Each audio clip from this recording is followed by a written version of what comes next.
तो अगला श्लोक संख्या है 29। तो कृपया सभी आप दोहराइएगा।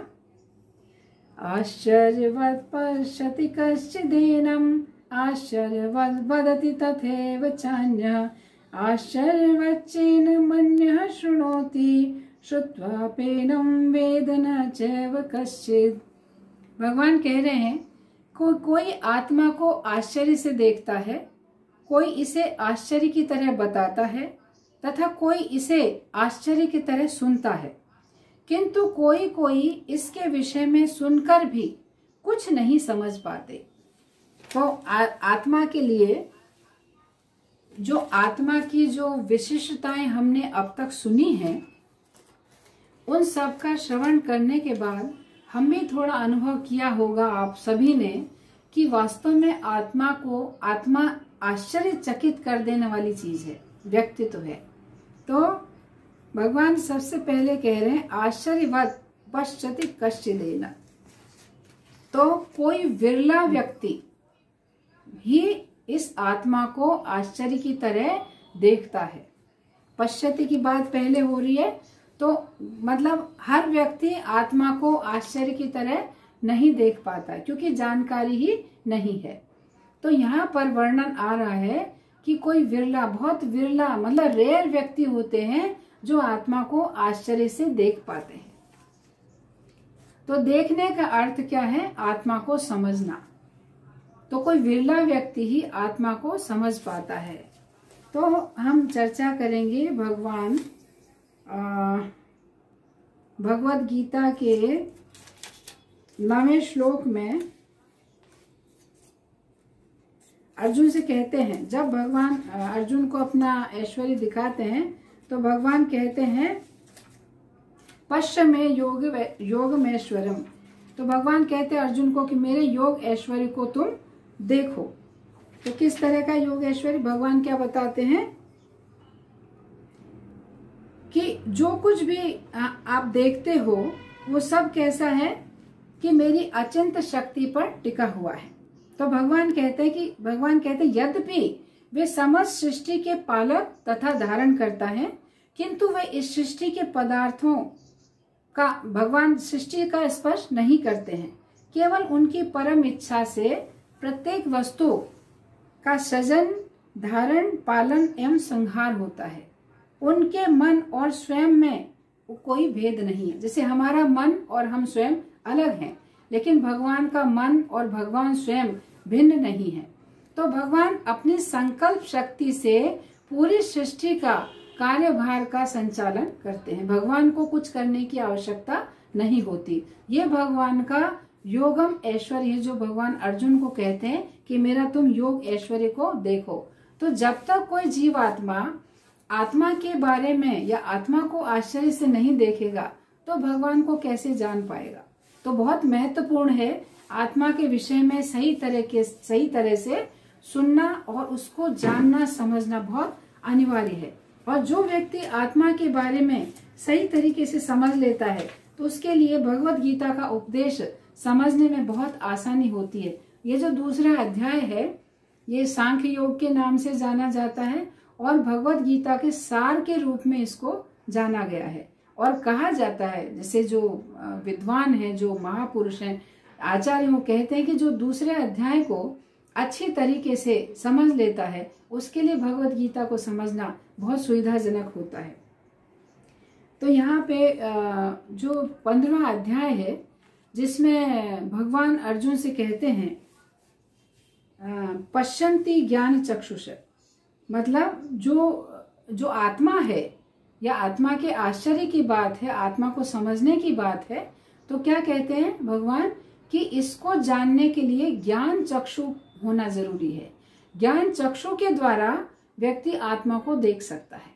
जब तक उस ज्ञान में स्थित नहीं है तो आत्मा को देखना उसके लिए संभव नहीं है। तो भगवान क्या कहते हैं, मूर्ख ना तो समझ पाते हैं कि जीव किस प्रकार अपना शरीर त्याग सकता है, ना ही वे यह समझ पाते हैं कि प्रकृति के गुणों के अधीन वह किस तरह से शरीर का भोग करता है। लेकिन जिसकी आंखें ज्ञान में प्रशिक्षित होती हैं वह सब यह देख सकता है। तो प्रभुपाद तात्पर्य में बताते हैं कि बिना ज्ञान के कोई न तो यह समझ सकता है कि जीव इस शरीर को किस प्रकार त्यागता है, न ही यह कि अगले जीवन में वह कैसा शरीर धारण करने जा रहा है। विशेष प्रकार के शरीर में क्यों कोई विशेष प्रकार के शरीर में ये रह रहा है, इसके लिए पर्याप्त ज्ञान की आवश्यकता है। और ऐसा ज्ञान कैसे प्राप्त होगा? हमें प्रामाणिक गुरु के द्वारा भगवत गीता, श्रीमद् भागवतम और अन्य शास्त्रों का उपदेश सुनकर ये ज्ञान हमें प्राप्त होगा। और भगवान भगवत गीता में स्वयं कहे भी है ना, तद विद्धि प्रणिपातेन परिप्रश्नेन सेवया उपदेक्षन्ति ते ज्ञानम ज्ञानिनास तत्व दर्शिना। भगवान ने क्या बताया है कि आप क्या करो, किसी प्रामाणिक गुरु के पास जाएं। और कैसे जाएं? उनको प्रणाम करें, बहुत विनम्र भाव से उनको प्रणाम करें, उनकी सेवा करें और बहुत विनम्रता से उनके साथ आप जिज्ञासा करें। परिप्रश्नेन सेवया, उनसे प्रश्न पूछें और बहुत विनम्रता के साथ उनकी सेवा करें। और आपका प्रश्न पूछना भी बहुत विनम्र होना चाहिए। जिज्ञासा जो है आपकी, उसमें बहुत विनम्रता होनी चाहिए। गुरु के पास कभी भी प्रश्न पूछना मतलब बहुत विनम्रता के साथ प्रश्न पूछना चाहिए। गुरु के साथ चुनौतीपूर्ण प्रश्न नहीं पूछना चाहिए, कि जैसे कई लोग होते हैं जिनमें अज्ञान होता है, वे गुरु को भी चुनौती देते हैं, देखे मैं ये प्रश्न पूछता हूँ, मेरे गुरुजी जानते हैं कि नहीं जानते हैं। ऐसे भी लोग होते हैं। तो भगवत गीता में भगवान कहते हैं कि गुरु के साथ कैसा व्यवहार होना चाहिए। प्रणाम, प्रणिपात मतलब दंडवत प्रणाम करके गुरु के पास बहुत विनम्रता के साथ जाकर उनसे जिज्ञासा करनी चाहिए और ज्ञान को प्राप्त करना चाहिए। तो ये जो ज्ञान है हमें तभी प्राप्त हो सकता है जब हम प्रामाणिक गुरु से ज्ञान को प्राप्त करेंगे। तो प्रभुपाद तात्पर्य में बताते हैं कि जैसे इसी दूसरे अध्याय का जो हम श्लोक सुन रहे हैं उसके बारे में प्रभुपाद बताते हैं कि जैसे विशाल पशु होते हैं ना, बड़े बड़े पशु, जैसे हाथी है, जिराफ है ना, और डायनासोर का भी नाम सुना है, देखा तो नहीं हमने, लेकिन है, जब है तो सही, सारी इतनी सारी जब 84 लाख प्रकार की योनियां हैं तो उनमें इस प्रकार के जीव हैं। तो जो विशाल पशु हैं, विशाल वृक्ष हैं, जैसे वट वृक्ष है, इतने विशाल, और 1 इंच स्थान में भी असंख्यों जीवात्मा होती, असंख्यों, जिन्हें हम देख भी नहीं सकते। किसी जगह हम छोटे छोटे सूक्ष्म जीव जंतुओं को देखते हैं कि बहुत छोटी सी जगह में हजारों की तादाद में वहां पर वो जीव छोटे छोटे कीड़े मकोड़े से उत्पन्न होते हैं। तो ऐसे करोड़ों की संख्या में उपस्थित जो सूक्ष्म कीटाणु हैं, उनके अंदर भी अणु आत्मा है। मतलब आत्मा का जो माप है इतना छोटा है कि सूक्ष्म से सूक्ष्म जो जीवात्मा है उसके अंदर भी आत्मा प्रविष्ट रहता है, सूक्ष्म से सूक्ष्म जो जीव जंतु उनके अंदर। तो ऐसी जो उपस्थिति है निश्चित रूप से आश्चर्यजनक है कि वही आत्मा एक जो छोटा सा, जैसे हमने बहुत बार चर्चा की है कि बाल के अग्रभाग के 10,000वें टुकड़े के बराबर जो आत्मा का माप है, तो इतने छोटे माप का जो आत्मा है वो इतने बड़े वट वृक्ष में भी है, चींटी में भी है, बहुत छोटे से जीव में भी है, हाथी में भी है। तो बड़े से बड़ा और छोटे से छोटा, सृष्टि के हर जगह जीवात्मा जो है उपस्थित है। तो ये अपने आप में बहुत बड़े आश्चर्य की बात है। और अगला जो यही जैसे आश्चर्य है, इसके अलावा जैसे जो जीवात्मा है, तो जीवात्मा कितने प्रकार के शरीरों का संचालन करता है। जैसे 84 लाख प्रकार की योनियां हैं, तो 84 लाख प्रकार की योनियों का छोटा सा जीवात्मा संचालन कर रहा है। और विविध योनियां हैं, कोई जल में रहने वाली, कोई थल में रहने वाली, कोई आकाश में उड़ने वाली है ना, कोई अग्नि में रहने वाली। इस तरह से 84 लाख प्रकार की जो योनियां हैं, जो विभिन्न प्रकार के शरीर हैं, उनमें जीवात्मा रहता है। तो जैसे उदाहरण के लिए हम और यानी इसको और स्पष्ट करने के लिए, जैसे मान लीजिए किसी गाड़ी का जो चालक है वो एक विशेष प्रकार की गाड़ी चलाने का आदी है। अब उसे, जैसे मान लीजिए कोई मोटर बाइक चला रहा है, आप उसको कहेंगे आप ट्रैक्टर चलाइए, तो कहेगा नहीं नहीं मैंने कभी ट्रैक्टर चलाया नहीं, मैं ट्रैक्टर नहीं चला सकता। या आप उसे कहेंगे आप वायुयान उड़ाइए, तो कहेगा नहीं मैं तो पायलट नहीं हूं भाई, मैं नहीं उड़ा सकता। लेकिन जीवात्मा के बारे में इतने आश्चर्य की बात यह है कि ये जो जीवात्मा है इसको जो भी शरीर रूपी यंत्र मिलता है उसका बखूबी संचालन करता है। जैसे यही जीवात्मा अगर हम जैसे अभी मनुष्य बने हैं, लेकिन इसके पहले हम इस 84 लाख योनियों से हम भ्रमण करते हुए विकास की क्रिया से गुजरते हुए हम मनुष्य बने हैं। इसके पहले हम मछली भी बने होंगे, छिपकली, सांप, बिच्छू, मेंढक, मच्छर, सब कुछ बने हैं। तो हर प्रकार के यंत्र को ये जीवात्मा उस यंत्र का संचालन करने में सक्षम होता है। ये है कि नहीं आश्चर्य की बात। जैसे कोई व्यक्ति तो एक ही चीज को, एक ही गाड़ी को चलाता है, तो हो सकता है दूसरी गाड़ी को चलाने में सक्षम नहीं है, लेकिन जीवात्मा को जो भी यंत्र रूपी मशीन, जो मशीन रूपी यंत्र मिलता है, जैसे मछली का शरीर मिल गया तो जल में तैरना प्रारंभ है उसका। यदि वो पक्षी बन गया तो हवा में, वायु में उड़ रहा है, यानी वायुयान उड़ा रहा है, ये समझ सकते हैं हम। तो जीवात्मा का ये बहुत आश्चर्य की बात है कि छोटा सा जीवात्मा है तो हर प्रकार के शरीर का बखूबी संचालन कर सकता है।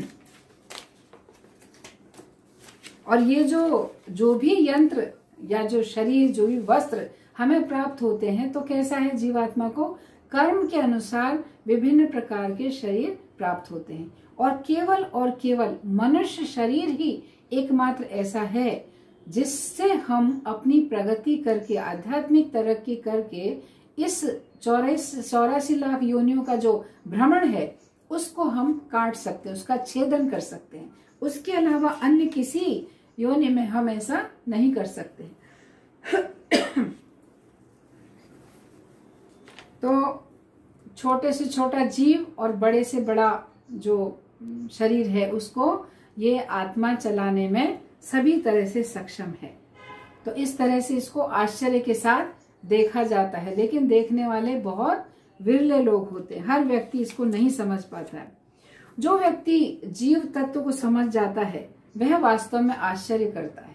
जो जानता ही नहीं है आत्मा की गतिविधियों को, आत्मा के वैशिष्ट्य को नहीं जानता है, उसके लिए कोई आश्चर्य की बात नहीं है, क्योंकि वो सिर्फ अपने आप को शरीर माने हुए, वो अपने आप को आत्मा जानता ही नहीं है, तो आश्चर्य नहीं है। तो जीव तत्व को समझने के लिए, सही तरीके से समझने के लिए प्रामाणिक गुरु का हमें आश्रय लेना चाहिए। ये बहुत महत्वपूर्ण बात है।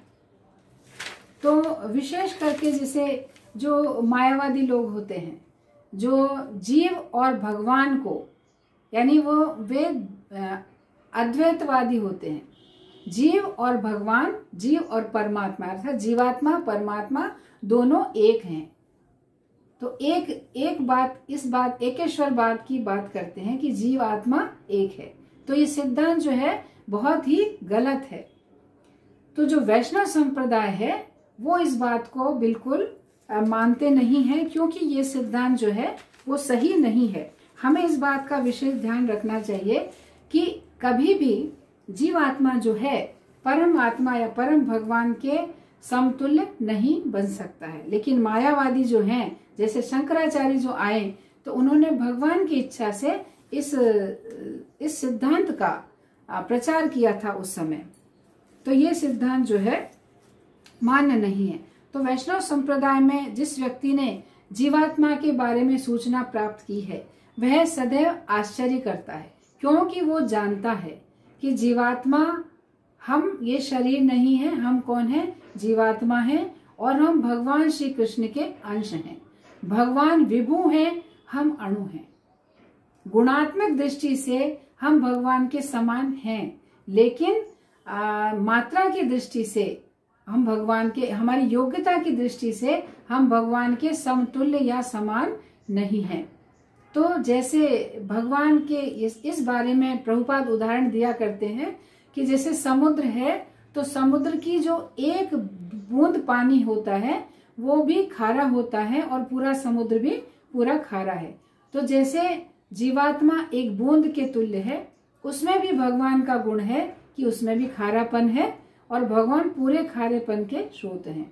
जैसे खान के बारे में, स्वर्ण, सोने की जो खान होती है, तो उस खान का स्वर्ण जो है वो, उसका कण भी और उसका बहुत बड़ा ढेला भी, उसमें गुणात्मक दृष्टि से कोई भेद नहीं होता है, लेकिन मात्रा की दृष्टि से भेद है। तो ये चीज बिल्कुल स्पष्ट है कि आत्मा और भगवान, जीवात्मा और परमात्मा कभी भी एक नहीं है। चैतन्य महाप्रभु ने जब जैसे ये शंकराचार्य जी ने इस बात का प्रचार किया था कि आत्मा सो परमात्मा, अर्थात जो आत्मा है वही परमात्मा है, उनमें भेद नहीं है, तो हम भी भगवान और तुम भी भगवान, इस तरह का जो सिद्धांत उन्होंने दिया।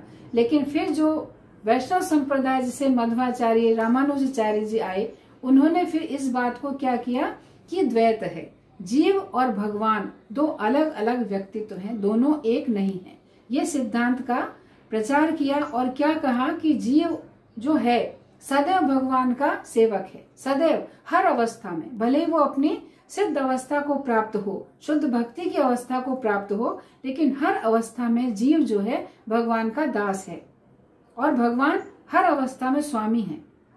तो इस तरह से उन्होंने ये सिद्धांत का प्रचार किया। फिर जब चैतन्य महाप्रभु आए तो चैतन्य महाप्रभु ने इसको और भी ज्यादा मतलब संबंध को और निकट लाने के लिए चैतन्य महाप्रभु ने ये भेद अभेद तत्व का प्रचार किया। मतलब जीव और भगवान में भेद भी है और अभेद भी है। तो भेद कैसा है? जीव जो है भगवान के समान गुण वाला तो है, लेकिन मात्रा में नहीं। भगवान विभु हैं, भगवान सारे गुणों के स्रोत हैं, लेकिन जीव के पास जो गुण है वो कण मात्र में है। इसलिए जीव का संबंध भगवान के साथ सदैव सेवक का है और भगवान हर अवस्था में उसके स्वामी है। तो ये बात जो है बिल्कुल स्पष्ट हमें ध्यान रखनी है। तो जो मायावादी हैं वो इस बात को नहीं समझ पाते हैं और भगवान और जीव की एक बराबरी करने लगते हैं।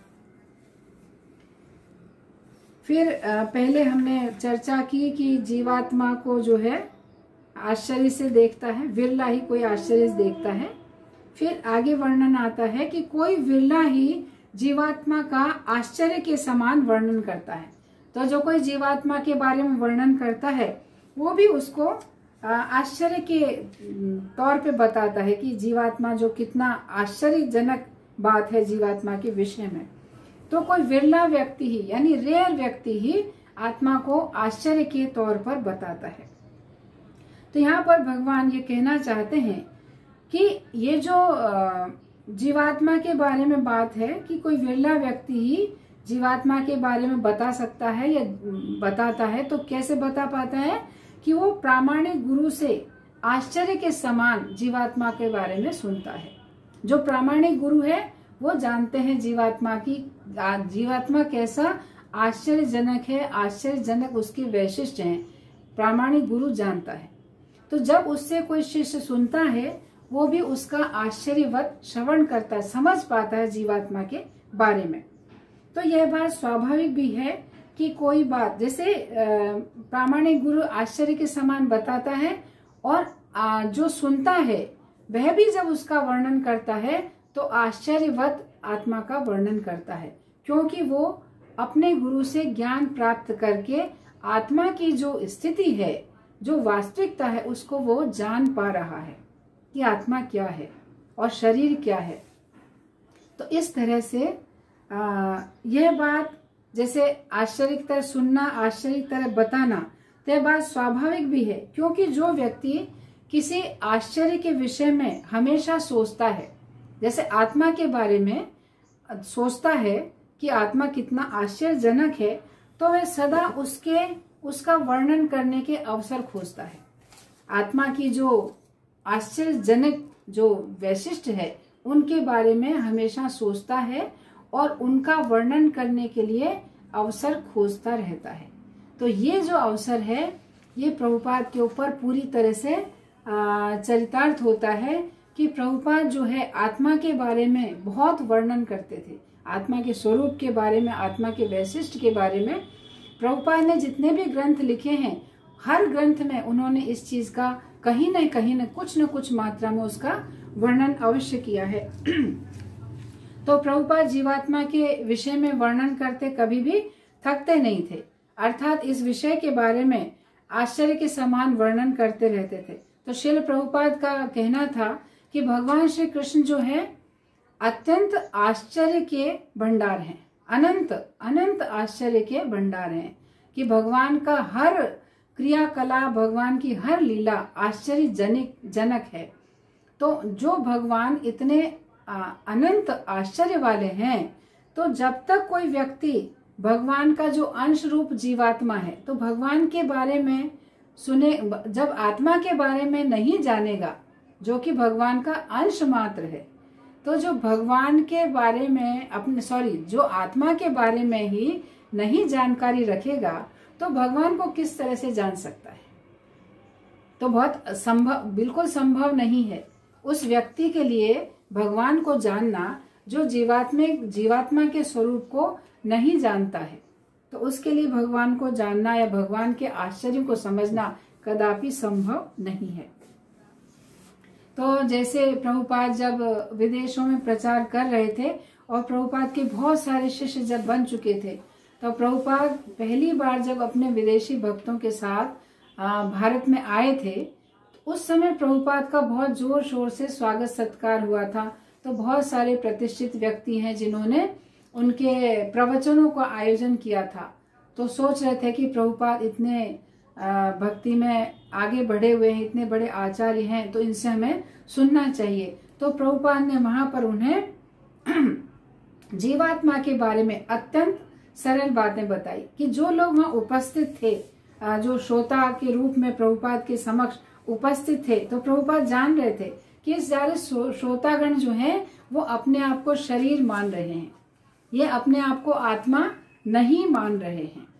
तो जब ये जो लोग जब आत्मा के बारे में जानेंगे, तभी तो आत्मा के आश्चर्य को समझ पाएंगे। इसलिए प्रभुपाद ने आत्मा का वर्णन विशेष रूप से वहां पर किया था। और आगे कहते, जैसे मान लीजिए कोई जीवात्मा के बारे में जानेगा, कि व्यक्ति इस आश्चर्य को समझ लेता है कि मैं जीवात्मा हूं और मेरा स्वरूप क्या है, कि मैं भगवान का नित्य दास हूं, तो उसके जीवन की दिशा क्या होगी? वो भगवान की सेवा में लगेगा। और अगर वो ये जानता है कि मैं शरीर हूं, आत्मा नहीं हूं, तो फिर उसके क्रियाकलाप क्या होंगे? वो इंद्रिय तृप्ति में ही जीवन भर लगा रहेगा। जीवन भर ही नहीं, आगे आने वाले जीवन में हर समय वो अपनी इंद्रिय तृप्ति के लिए ही पुनः पुनः इस संसार में आता जाता रहेगा। ये भेद होगा। जीवात्मा को जानने वाला, जीवात्मा के आश्चर्य को समझने वाला व्यक्ति अपने आप को भगवान के आश्रय में रखेगा और भगवान की सेवा में लगाएगा, भगवान की शरणागति को प्राप्त करेगा। और अगर नहीं जानेगा, अपने आप को शरीर मानेगा, तो हर समय उसका प्रयास इंद्रिय तृप्ति में होगा और कोई साधन में वो नहीं लगेगा। तो जीवात्मा के बारे में समझना बहुत अनिवार्य है। तो आत्मा, जैसे आत्मा के बारे में, तो आत्मा एक व्यक्तिगत स्वरूप है, यानी शरीर और आत्मा दो अलग अलग चीजें हैं, एक नहीं है। और अपनी जो चेतना है, यानी अपनी आत्मा जो अपनी चेतना है, उसको परम चेतना के साथ हमें, उस अर्थात भगवान के साथ हमें सामंजस्य स्थापित करना चाहिए। तो जब हम अपना संबंध भगवान के साथ जोड़ लेते हैं और भगवान के शरणागत हो जाते हैं, तो हम जन्म मृत्यु जरा व्याधि, जो ये कैसा जीवन है? हमारा अस्वाभाविक जीवन। हमारा स्वाभाविक जीवन तो क्या है? जीवन स्वरूप है कृष्ण रे नित्य दास। लेकिन जब तक हम शरीर और आत्मा के भेद को नहीं जानते हैं, अपने आप को नहीं जानते हैं, तो क्या होता है? ये हम अस्वाभाविक जीवन जी रहे हैं। तो भगवान के शरणागत होकर हमें स्वाभाविक जीवन प्राप्त होगा, जब हम आत्मा के विषय में अच्छी तरह से समझ पाएंगे। तो जैसे हमने अभी चर्चा की, जीव और भगवान का जो अंतर है, जैसे मायावादी लोग जीव और भगवान में अंतर नहीं करते हैं। जीव और भगवान का अंतर क्या है? कि भगवान, हम चर्चा की, भगवान जीव जो है अणु आत्मा है और भगवान विभू है। भगवान हर वस्तु, हर गुण, यानी हर वैभव, यानी जैसे 6 ऐश्वर्य भगवान के बताते हैं, 6 ऐश्वर्य, तो हर वस्तु के भगवान स्रोत हैं। सब कुछ भगवान से है और भगवान उसके स्वामी है, परम स्वामी है। जीव के पास तो बहुत कण मात्र वो वस्तुएं होती हैं, सीमित है। और इसका उदाहरण जैसे जीव और भगवान की जो एकता की बात है, तो भगवान का अंश है जीवात्मा, और अंश है तो कैसा, इसका वर्णन बताते हैं कि जैसे अग्नि में से जो स्फुलिंग निकलता है, तो जैसे भगवान समझिए अग्नि है, प्रज्वलित अग्नि है, और जीव उसमें एक छोटा सा कण है जो कभी जैसे अग्नि का पतंगा जो अग्नि से बाहर निकलता है तो उससे निकलकर बुझा बुझा प्रतीत होता है, लेकिन अगर वो भगवान के साथ जुड़ जाए, भगवान की सेवा में लग जाए, तो आध्यात्मिक बल प्राप्त होकर वो सदैव संतुष्ट और सुखी और आनंद में रहेगा, सच्चित आनंद में रहेगा। लेकिन अगर भगवान से विलग होगा तो हमेशा वो जैसे बुझा बुझा रहेगा, या हमेशा दुखी, अशांत और असंतुष्ट रहेगा। तो ये बात बहुत समझने के योग्य है कि जीवात्मा को समझना और अपने वास्तविक स्वरूप को जानना सबसे ज्यादा अनिवार्य है। जो कोई व्यक्ति इसके बारे में सुनता है, जो विरला यानी रेयर व्यक्ति जो है जीवात्मा के विषय में आश्चर्य से सुनता है, जैसे उसको सुनने में आश्चर्य होता है, आश्चर्य के साथ वो जीवात्मा के बारे में सुनता है। आश्चर्यवच्चेन मन्यः शृणोति, अर्थात अन्य कोई विरला व्यक्ति ही इस जीवात्मा के विषय में आश्चर्य के समान श्रवण करता है। तो आश्चर्य के समान श्रवण करने का अर्थ है शिष्य बनकर विधिवत सुनना। जब तक शिष्य बनकर विधिवत नहीं सुनेंगे तो आत्मा के बारे में सही तरीके से ज्ञान अर्जित नहीं हो पाएगा। तो इसका जैसे ये महत्वपूर्ण बात है आत्मा के विषय में सुनना, तो इस महत्वपूर्ण बात को बार बार हमें सुनना चाहिए, तब जाकर हम इस बारे में पक्का अपनी धारणा बना पाएंगे आत्मा के बारे में। तो श्री प्रभुपाद जैसे अपने शिष्यों को आत्मा के बारे में वर्णन कर रहे थे, कई दिनों तक मतलब प्रभुपाद आत्मा के विषय में प्रवचन देते रहे। तो कुछ शिष्यों ने प्रभुपाद से कहा, श्री प्रभुपाद अभी हमको आत्मा के विषय में हम समझ गए हैं, तो कृपया हमें इसके आगे का आप ज्ञान प्रदान कीजिए। तो प्रभुपाद ने कहा, तुम कुछ नहीं समझे हो। तो जैसे शिष्य कह रहे थे कि हम समझ गए हैं, अब हमें कुछ आगे की जानकारी दो, कितने दिनों से आत्मा के बारे में आप बता रहे हैं। तो प्रभुपाद कह रहे हैं कि तुम कुछ नहीं समझे हो। तो इसका मतलब ये था प्रभुपाद का कहना कि तुम कुछ नहीं समझे हो, क्योंकि अगर तुम समझते तो तुम्हें बार बार श्रवण करने की उत्सुकता होती या रुचि होती। तुम प्रभुपाद बताते हैं कि जिसके मस्तिष्क के सूक्ष्म तंतु नष्ट हो जाते हैं, हमारे मस्तिष्क में कई सारे सूक्ष्म तंतु होते हैं, तो जिसके मस्तिष्क के ये सूक्ष्म तंतु नष्ट हो जाते हैं, तो वो व्यक्ति सुनकर भी आत्मा के विषय में समझ नहीं पाता है। तो अब जैसे सूक्ष्म तंतु कैसे नष्ट हो जाते हैं, तो प्रभुपाद बताते हैं कि जो चारों नियमों का उल्लंघन करता है, जैसे जो व्यभिचार, मांसाहार, नशापान, जुआ, ये सब चारों प्रकार के पापों में प्रवृत्त रहते हैं, उनके मस्तिष्क के सूक्ष्म तंतु जो होते हैं वो नष्ट हो जाते हैं। इसलिए जीवात्मा के बारे में सुनकर भी वे समझ नहीं पाते, और इसीलिए प्रभुपाद ने इन चारों नियमों को अंतर्राष्ट्रीय कृष्ण भावनामृत में सबसे पहले संस्थापित किया कि जो भी कोई कृष्ण भावनामृत में आता है, लगता है, तो 4 नियमों का पालन करना अनिवार्य होता है। तो जब हम 4 नियमों का अनुशीलन करते हैं, अर्थात हम कृष्ण प्रसाद ग्रहण करते हैं ना, सात्विक भोजन भगवान को अर्पित करके जब प्रसाद ग्रहण करते हैं, तो भगवान का जो प्रसाद ग्रहण करते हैं तो हमारे मस्तिष्क के जो सूक्ष्म तंतु हैं उनका पोषण होता है और हमारी आध्यात्मिक तरक्की होती है। हमने आप सभी ने भक्ति वृक्ष किया है करीब करीब, तो भक्ति वृक्ष में एक ऐसा आया था, प्रश्न भी था, ये विषय भी था, एक अध्याय ऐसा था जिसमें बताया था कि यज्ञ करने से और भगवान को जो यज्ञ करने से क्या होता है, जो हम अर्पित करते हैं वो पदार्थ शुद्ध होते हैं, और उनको ग्रहण करने से हमारी चेतना, हमारे मस्तिष्क के सूक्ष्म तंतु जो है शुद्ध होते हैं, और उनके शुद्ध होने से हमारी चेतना आध्यात्मिक बनती है और भगवत भक्ति में प्रगट होते हैं। तो जो कोई व्यक्ति इन 4 प्रकार के पापों में लिप्त होता है, संलिप्त होता है, तो उसके लिए आत्मा का ज्ञान संभव नहीं है अर्जित करना। तो हम तो सभी कृष्ण भावनाओं में हैं, तो सब इस नियम का अनुशीलन करते हैं।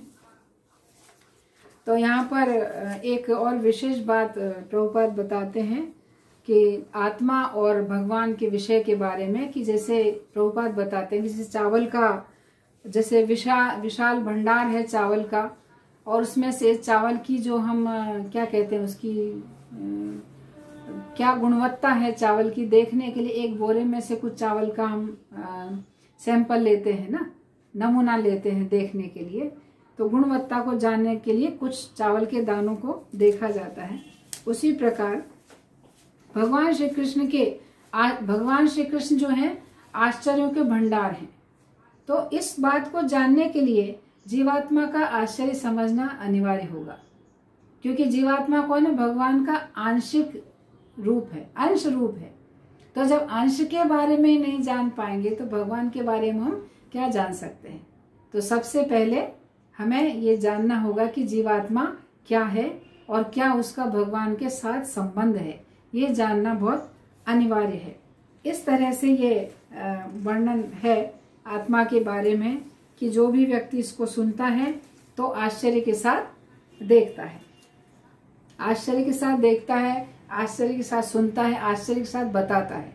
और कुछ लोग ऐसे होते हैं जो सुनने के बाद भी नहीं समझ पाते। और कौन सुनने के बाद भी नहीं समझ पाते? क्लियर हो गया? ये जो श्लोक है स्पष्ट है सभी के लिए?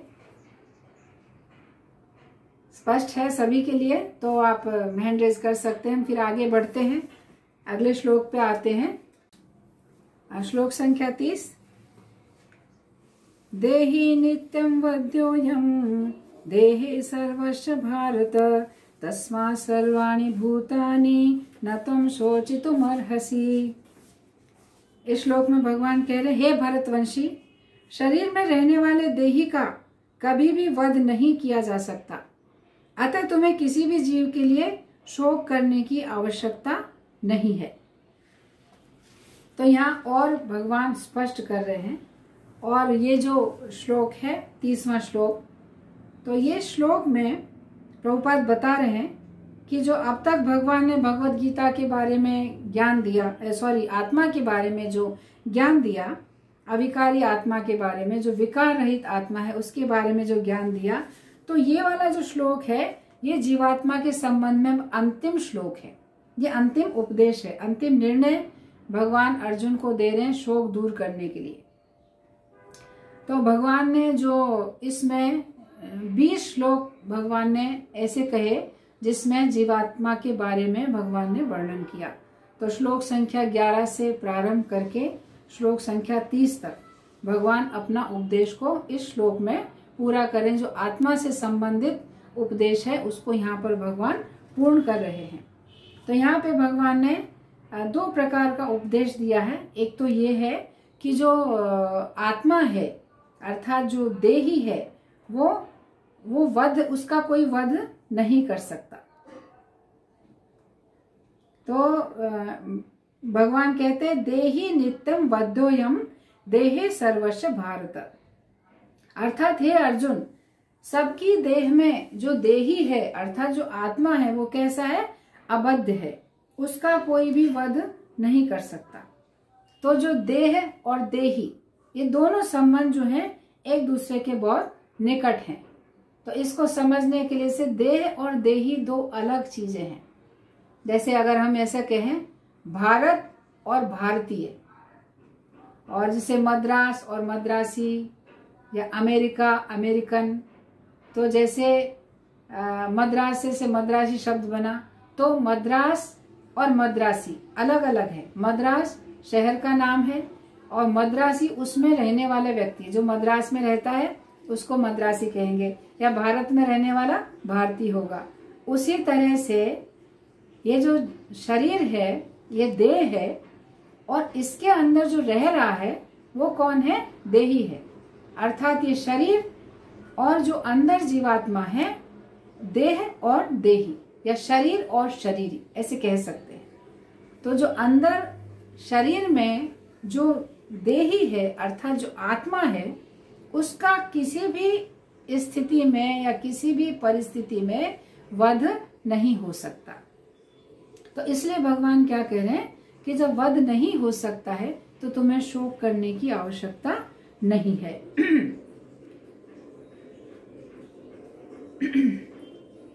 तो ये जो दूसरा जो अध्याय है, इसको सांख्य योग के बारे में जैसे चर्चा की, सांख्य योग कहा गया है।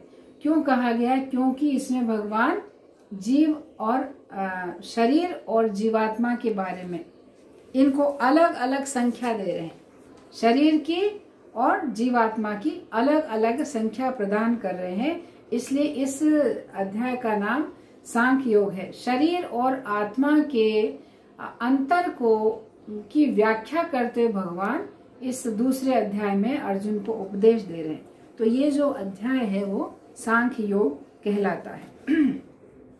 जो सामान्यतः जो लोग हैं जिन्हें भगवत गीता के बारे में जानकारी नहीं है, तो वे लोग शरीर और आत्मा को एक ही तत्व मानते हैं, जबकि भगवान दो बता रहे हैं ना, शरीर अलग है और आत्मा अलग है।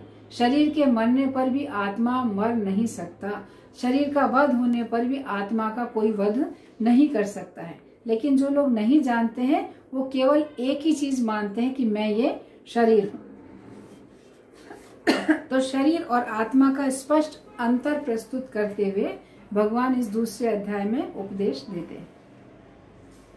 यहाँ पर भगवान इस बात पर जोर दे रहे हैं कि सबकी देह में स्थित जो देही है अर्थात जो आत्मा है वो अवध्य है। इसका मतलब युद्ध में जब अपने पराक्रम में जब अर्जुन अपने शत्रु वीरों का वध करेंगे तो उस वध में क्या होगा? सिर्फ शरीरों का वध होगा, उन जीवात्माओं का कदापि वध नहीं हो सकता।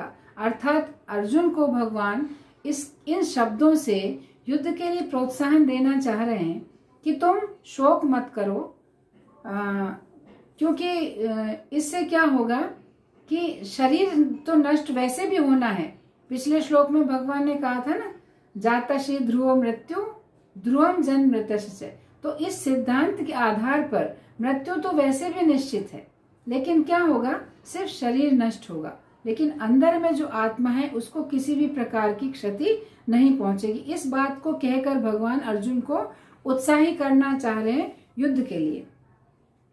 तो इसलिए भगवान क्या कह रहे हैं? पहले में क्या कहा भगवान ने कि ये देह जो है, देह का तो वध होगा लेकिन देही अवध है। पहला उपदेश तो ये है। फिर दूसरा उपदेश भगवान कह रहे हैं कि इसलिए समस्त प्राणियों के लिए तुम्हें शोक करना उचित नहीं है। तो जितने भी यहाँ योद्धा हैं, तो दूसरी पंक्ति में भगवान कहते हैं तस्मा सर्वाणि भूतानि न तुम सोचितुं अर्हसि। अर्थात तुम्हें सभी प्राणियों के लिए शोक करना उचित नहीं है। कि भगवान कहते हैं कि ऐसा कोई शरीर नहीं है जिसके अंदर जो जीवात्मा है उसका वध किया जा सकता हो। जैसे 84 लाख प्रकार की जो योनियां हैं, उनमें से किसी भी योनि में ऐसा नहीं है कि भाई इस योनि में किसी शरीर का वध हो सकता है। तो यहाँ पर भगवान अर्जुन को व्यवहारिक शिक्षा दे रहे हैं कि अर्जुन अपने शोक का त्याग करे। इसलिए भगवान कह रहे हैं कि देही अर्थात आत्मा अवध्य है। और हमारे लिए इसमें क्या जो व्यवहारिक शिक्षा है, तो भगवान यहाँ कह रहे हैं कि हमें संपूर्ण प्राणियों के लिए शोक करने की कोई आवश्यकता नहीं है। जैसे हम अभी जो कोरोना की स्थिति है, जो भी संसार की जो भी स्थिति है, उसमें हम शोकाकुल होते हैं। किसी का दुख देख के अपने रिश्तेदार, परिजन, प्रियजन, उनके दुख से हम दुखी होते हैं। तो व्यवहारिक ज्ञान के आधार पर यहाँ पर जो भगवान अर्जुन को ज्ञान दे रहे हैं, तो हमारे लिए भी यही है कि प्रत्येक प्राणी के लिए शोक करने की आवश्यकता नहीं। इसका अर्थ है कि जो हमारा परिवार है, समाज है, राष्ट्र है, जो भी है, हमारा पूरा जो